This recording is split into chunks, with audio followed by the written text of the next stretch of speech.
ته رکوع ته ځې الله اکبر سبحان ربي العظیم سمع الله الله بیا بیرته زر په دغسې شکل باندې لمونځ هیڅ بالکل د شیطان په دوکه کې رانسي، د شیطان په وسوسه کې رانسي. ډیر کوشش وکړي چې په هغه شرعي طریقه باندې چې عبادت مو عبادت سي، چې الله رب العالمین ته دا د تاسې لمونځ زاری وکړه او د تاسو په دپاره له الله نه دعا وغواړي، د تاسو د حفاظت دعا د خپل لمونځ درته وغواړي. قیام تکبیر تحریمه فرض ده، درېدل فرض دي، قرات کول فرض دي، اوس رکوع فرض ده. الله اکبر ګوریه سر او ولی او ملا دا در باندې فرض ده، داس به وي واجب ده در باندې داس به برابروي. بعض علما ورته سنت ویلي دي، مثلا لاسونه په دې زنګونونو په داسې لګول، سر ملا او ولی تر اخیر اندازې پوري چې سر دې له ولو نه داسې پورته نه وي یا مثلا یا داسې کته زوړن کړی نه وي، په دغه شکل باندې رکوع کول نسته، یا مثلا داسې رکوع کول هم نسته. داسې به رکوع کوي، داسې چې سر ملا او شادي ټول یو برابري وي، ټول څه شی وي په یو برابر باندې وي، یو اندازه باندې، چې سر دې تر ولو پورته نه وي، ملا دې تر شا پورې جګه نه وي، په داسې طریقه باندې رکوع کول. لاسونه به په وخت د رکوع کې چیرته نیسي؟ په دې ځای باندې به داسې نیسي، دا زنګون نه ده، په دې ځای باندې به داسې نیسي، داسې په رکوع کې 3 وارې سبحان ربي العظیم ویل سنت ده، 3 وارې سبحان ربي العظیم ویل سنت ده. بیا له رکوع نه راپاڅېده سمع الله لمن حمده، که چیرته په امام پسې ولاړ وي د هغه دپاره سمع الله لمن حمده ویل سنت ده، د تا دپاره ربنا لك الحمد یا ربنا ولك الحمد دا ویل په تا باندې سنت دی.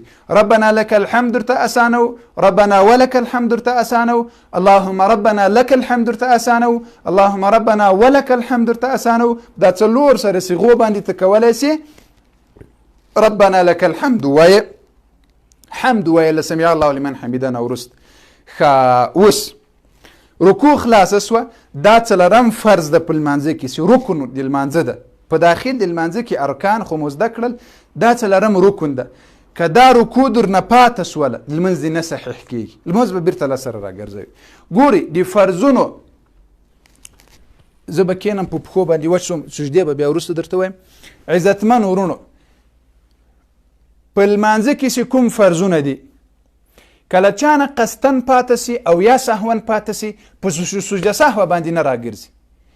کله چانه سهون یا قصدن دغه ارکان ترېنه پاته سي هغه په سجده سهوه نه راګرځي، چې ولا له مانه سجده پاته سوه زه به وسته کوم، دی به لمونځ بیرته له سره راګرځي. یا مثلا رکوع ځینې پاته سوه لمونځ به بیرته له سره راګرځي.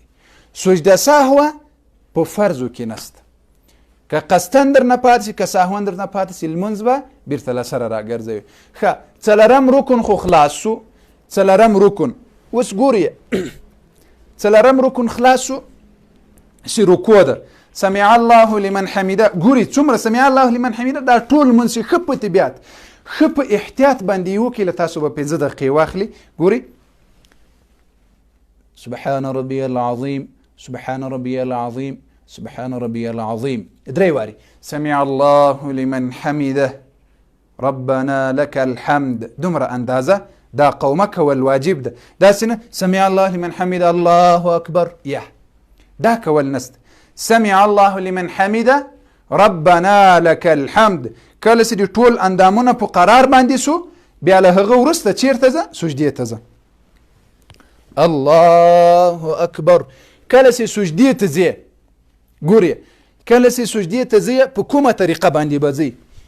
ګورئ رسول الله صلی الله علیه وسلم فرمای وای امرت ان اسجد على 7 اعظم على